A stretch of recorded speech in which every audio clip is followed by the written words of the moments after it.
stata varata definitivamente la riforma della pubblica sicurezza.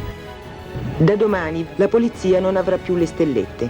Al loro posto sulla divisa ci saranno mostrine col simbolo degli Alamari, con le fiamme d'oro su uno sfondo cremisi, con la scritta Repubblica Italiana.